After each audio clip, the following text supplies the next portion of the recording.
किनको आइकन मानते हैं? बाबा साहब डॉक्टर भीमराव अंबेडकर को आइकन मानते हैं, राष्ट्रपिता ज्योतिबा फूले को मानते हैं, बाबू जगदेव प्रसाद को मानते हैं, मान्यवर कांशीराम साहब को मानते हैं, पेरियार रामास्वामी नायकर को मानते हैं। तमाम महापुरुष है, एक बड़ी लंबी लाइन है। उन तमाम महापुरुषों ने क्या किया था? अपनी बात करने के लिए मीडिया खड़ा किया।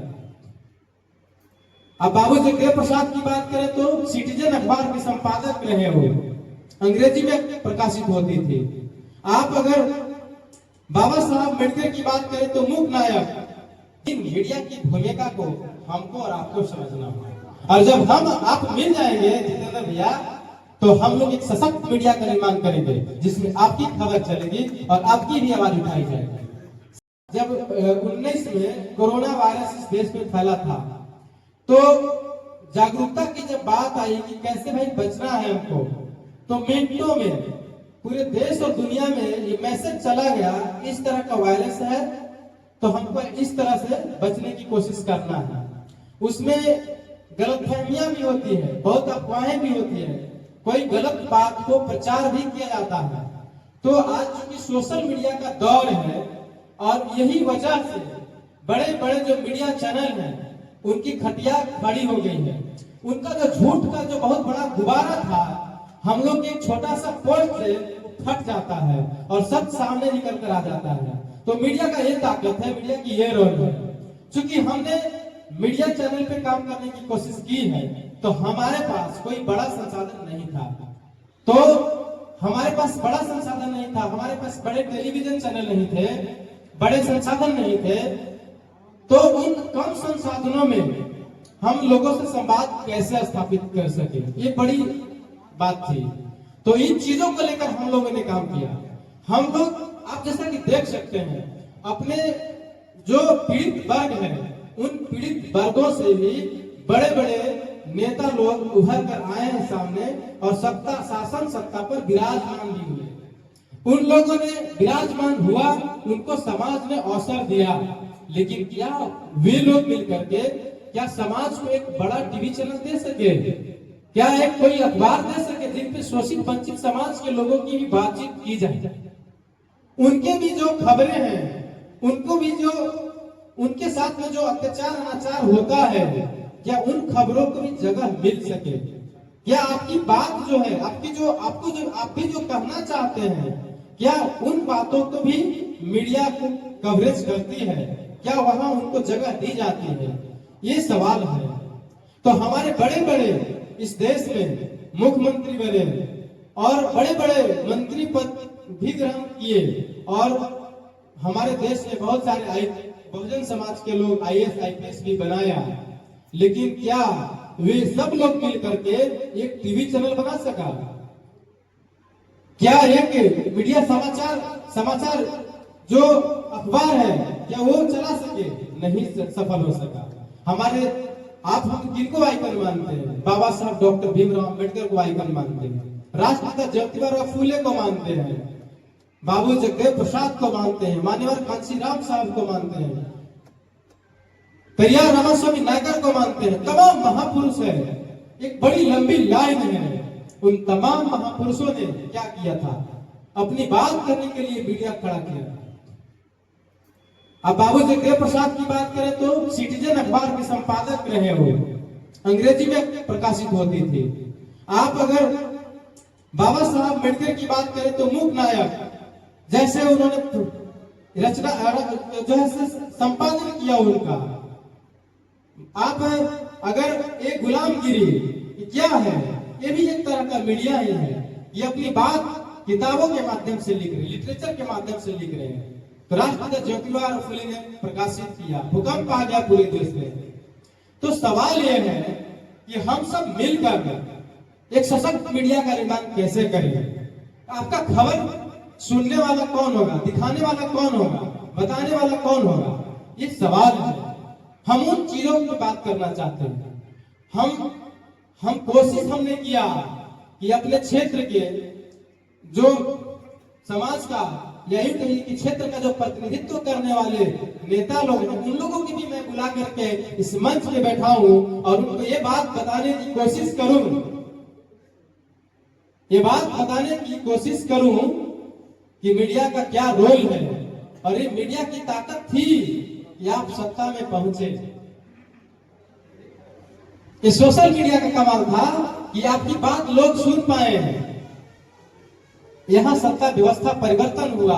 बहुत गर्व के साथ कहते हैं लोग कि हमने ये किया, लेकिन लोकतंत्र में चूंकि मैं बताना चाहूंगा, चूंकि हमारे साथ हमारे बीच में पूर्व मंत्री सुरेश पासवान जी बैठे हुए हैं, बिहार सरकार के मंत्री पद को इन्होंने सुशोभित किया है और पर्यटन विभाग के मंत्री रहे हैं और इनको काफी अवसर मिला है काम करने के लिए। तो मैं इनके माध्यम से भी उन लोगों तक बात पहुंचाना चाहूंगा कि अपने जो जिनको आप अपना मानते हैं, क्या वे लोग अपनी बात जनता तक पहुंचाने के लिए कोई संसाधन व्यवस्था कर पाए हैं? नहीं कर पाए हैं। क्या वो आदमी को पहचानते हैं कि क्या बहुजन समाज के लिए भी कोई काम करता है, उनके भी उनकी खबरों पे भी कोई काम करता है, तो उनको भी जगह मिलनी चाहिए। नहीं मिल पाता है, बहुत अफसोस के साथ मैं कहना चाहूंगा। लेकिन आप सबके जो हमारे जो बीच में लोग उपस्थित हुए हैं, मैं उनका साधुवाद करना चाहूंगा, उनका धन्यवाद करना चाहूंगा कि सब लोगों ने मीडिया के महत्व को समझा है और इस कार्यक्रम में अपना कीमती समय डॉक्टर जी प्रसाद सर हैं, ओबरा से चलकर आए हैं। तमाम राम नरेश जी थे, आए हुए थे, चले गए, क्योंकि वहां उनके पास 50 रोगी बैठा हुआ था। सर का भी वहां पर काफी रोगी बैठा हुआ है, हमें मालूम है। लेकिन एक कॉल पे सर वहां से आए हैं। मैं आपका शुक्रिया अदा करता हूं और आपको बहुत बहुत धन्यवाद देता हूं कि आपने समय दिया और आप इस गंभीर विषय को आपने समझा। जिस विषय को हम लोग जिनको समझाने की कोशिश करते हैं, जिनको उन गद्दी में बैठा करके इस समाज का कल्याण करना चाहते हैं, वे नहीं समझ पा रहे हैं, लेकिन आपने समझा, इसके लिए आपका बहुत बहुत शुक्रिया और धन्यवाद करना चाहूंगा। मनीष जी आए हैं हमारे बीच में, वो भी चिकित्सक हैं। चूंकि चिकित्सक और शिक्षक का समाज में बहुत बड़ा रोल होता है, वे सब लोग हमारे बीच में आए हैं। हम यहाँ पे बैठे हुए तमाम लोगों को जानता हूँ और सब लोगों का काफी मैं उनका शुक्रिया करता हूँ, धन्यवाद देना चाहूंगा उनका। मंटू सर बैठे हुए हैं, तमाम लोग हैं, किनका नाम इधर लक्ष्मण सर हैं, नरेश नरसिंह सर हैं, शिक्षक और चिकित्सक का यहाँ पर जमावड़ा है, साथ में एडवोकेट साहब भी है। क्योंकि बाबा साहब ने कहा था ना कि जिस समाज में वकील, डॉक्टर और शिक्षक होगा, पढ़े लिखे लोग होंगे, उस समाज में कोई हाथ उठा कर नहीं देगा। IAS IPS होगा, PCS होगा, उस समाज के ऊपर कोई जो है आंख उठाकर नहीं देखेगा।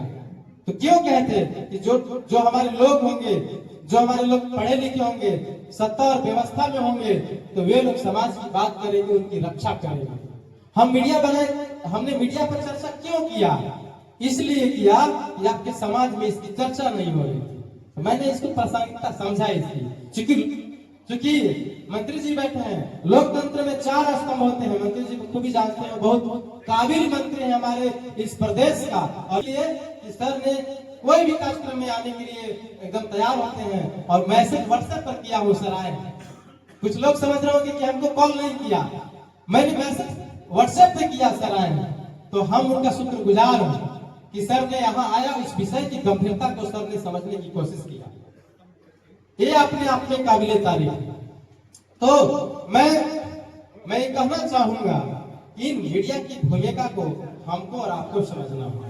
और जब हम आप मिल जाएंगे जितेंद्र भैया, तो हम लोग एक सशक्त मीडिया का निर्माण करेंगे, जिसमें आपकी खबर चलेगी और आपकी भी आवाज उठाई जाएगी।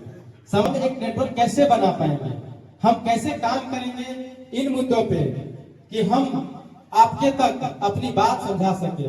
आपको पता होगा मंत्री जी, क्षेत्र में कई घटनाएं हुआ, तो ये सारी बातें हैं। तो इसलिए मेरा जो है, हम चाहते हैं, हमने सांसद महोदय को भी आमंत्रित किया था, इसलिए इस नेशनल जनमंच के बैनर में लिखा हुआ विषय पे आप फोकस करेंगे। उनको मैंने बाइजन जाकर को उनको सम्मान के साथ में आमंत्रित भी किया था। तो आपसे बहुत उम्मीद है कि हमारी इस बातचीत को, इस सभा का संदेश मतलब सांसद महोदय तक पहुंचना चाहिए। इसलिए पहुंचना चाहिए कि मीडिया की जो गंभीर विषय है, उस विषय को समझना जरूरी है। हम अपनी बात लोगों तक कैसे पहुंचाएंगे। एक चीज और मैं कहना चाहूंगा, मैं जो पत्रकारिता की बात करता हूं, वो स्वतंत्र पत्रकारिता की बात करता हूँ। स्वतंत्र पत्रकारिता की बात इसलिए करता हूँ कि हमारे बीच मेरे सम्मानित मंत्री जी बैठे हुए हैं। कल मंत्री जी किसी मंच से इस समाज के विरोध में कोई बात बोल दें तो मेरी तो मजबूरी होगी कि हम अपने समाज के साथ खड़े हैं, तो मंत्री जी के विरोध में भी जाकर पत्रकारिता करना पड़ेगा, तो हम करेंगे। क्योंकि ये गठबंधन है समाज के साथ मेरा, समाज के साथ मेरा, ये इनके लिए मैं काम करता हूँ, पीड़ित पक्ष के लिए काम करता हूँ। तो हमें और हमारे पत्रकार बंधु, हमारे पत्रकार भाई रिपोर्टिंग कर रहे हैं आकर के, तो तमाम भाई जो मेरे यहाँ पर बैठे हुए हैं, बहुत सारे पत्रकार यहाँ पर बैठे हुए हैं आपके बीच में, जो नेशनल जनमंच के साथ जुड़ करके हमारी मदद करते हैं। हमारे साथ वरिष्ठ पत्रकार संजय श्याम भैया बैठे हैं, शोषित अखबार के संपादक मंडल तो है ही, प्लस नामी गिरामी कई पत्रकार का इन्होंने संपादन किया है। इसलिए मैं इनका भी शुक्रगुजार हूँ। पटना से चलकर हमारे बीच आए हैं, अखिलेश भैया हैं, SMT प्रभाकर टीटी साहब आए हैं, तमाम लोग जपला से लोग आए हैं, और शत्रुघ्न सर, मान्यवर शिक्षक साहब, बसंत जी, तमाम लोग हमारे बीच में आए हैं, और प्रमोद सर हैं, हमारे गुरु जी संजय प्रजापति सर हैं, तमाम लोग आए हैं। तो मैं सबका शुक्रगुजार हूँ। उपेंद्र सर हैं इधर, सरिता जी बैठे हुए हैं, सरिता मैडम, इन्होंने भी समाज के लिए काफी काम किया। मैं उन तमाम लोगों का, सुरेंद्र सर हैं, द्वारिक सर हैं, तमाम लोग हैं। तो मैं चूंकि सबका नाम लेना चाहता हूँ इस मंच से, क्योंकि आपने मेरे बुलाव पर यहाँ पर आया, क्योंकि मौसम खराब था, और बगल में एक सर, एक ब्रजेश भारती जी जो हमारे प्रिय मित्र थे, उनका भी देहांत हो गया। तो सारी समस्या था, इसके बावजूद भी हमारे लोग यहाँ पहुंचे। मैं उन सबका शुक्रगुजार हूँ। बस इतना कहना चाहूंगा कि इस सभा से आप संकल्प करके जाइए, आप संकल्प करके जाइए कि एक मीडिया प्लेटफॉर्म हमारे बीच से खड़ा होना चाहिए, और वो इसलिए होना चाहिए कि कल के दिन अगर हमारा समाज, हमारे पीड़ित वर्ग का किसी व्यक्ति के साथ में अगर घटना हो जाए, कोई उसके आत्मसम्मान के साथ खेले, कोई उसकी कोई समस्या हो, तो उस समस्याओं की बात भी होनी चाहिए। क्योंकि यहाँ पे उनकी बातें होती हैं जिनके समाज में कोई औचित्य नहीं होता है, उन खबरों को दिखाया जाता है और समाज को गुमराह किया जाता है, और हमारे लोग अकारण गुमराह हो जाते हैं, क्योंकि बार बार वही बात दिखाई जाती है। उसका नतीजा क्या होता है? समाज को जाना कहाँ था और चल गया कहाँ। तो इसलिए मीडिया की बहुत जरूरी है, और हम उस पर काम कर रहे हैं। हम आशा करते हैं कि आप सबने जिस तरह से हमको प्यार और समर्थन दिया है, आपने हमको अपना भाई बेटा माना है और मीडिया के महत्व को समझा है, तो इसी तरह से आप आगे भी समझते रहेंगे। और इसी तरह हमारे बीच से, हमारे समाज से, दलित, पिछड़ी और शोषित वंचित पीड़ित समाज से, हमारे समाज में जिस तरह से IAS IPS और डॉक्टर बनने का ख्वाब होता है, और लोग सोचते हैं कि हम IAS IPS बनकर के जिले का प्रतिनिधित्व करेंगे, क्षेत्र का प्रतिनिधित्व करेंगे, MP MLA बनकर प्रतिनिधित्व करेंगे, उसी तरह पत्रकार बनकर के भी किसी झोपड़ी में रहने वाले उस पिछले समाज का भी आवाज सुनने के लिए जाएंगे। हम इस आशा के लिए, इस आशा और विश्वास के साथ इस कार्यक्रम का आयोजन किए, और आप सब